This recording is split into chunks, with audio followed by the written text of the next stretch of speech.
મિત્રો, શું તમે પણ દરેકની મદદ કરવા માટે હંમેશા તૈયાર રહો છો? શું તમે કોઈને ના નથી પાડી શકતા? જો હા, તો સાવધાન થઈ જજો, કારણ કે તમારી આ ભલાઈ જ એક દિવસ તમારા દુઃખનું કારણ બનશે. સાહેબ, દુનિયાનો એક બહુ જ કડવો નિયમ છે. જો તમે હંમેશા ઉપલબ્ધ રહેશો ને, તો લોકો તમારી કિંમત કરવાનું જ છોડી દેશે.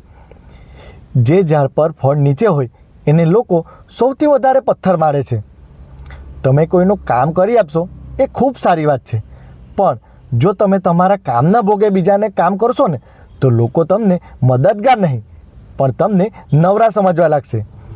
તમારી હા પાડવાની કિંમત ત્યારે જ થશે જ્યારે તમને ના પાડતા આવડતી હોય. યાદ રાખજો, જે લોકો તમારી નમ્રતાને નબળાઈ સમજે છે ને, એમને તમારી જિંદગીથી દૂર કરવા જ સારા છે. સારા જરૂર બનો, પણ એટલા પણ નહીં કે લોકો તમને વાપરવા લાગે. પોતાની કિંમત પોતે જ નક્કી કરો, બાકી તો લોકો તમને મફતમાં માંગવા માટે તૈયાર છે. મિત્રો, બીજાની મદદ કરો, પણ પોતાની જાતને વેડફીને નહીં. સ્વાભિમાન અને અહંકારની વચ્ચે એક પાતળી રેખા છે, એને ઓળખતા શીખો. જો તમને પણ લાગતું હોય કે ક્યારેક ના પાડવી જરૂરી છે, તો કોમેન્ટમાં માય સેલ્ફ રિસ્પેક્ટ લખજો.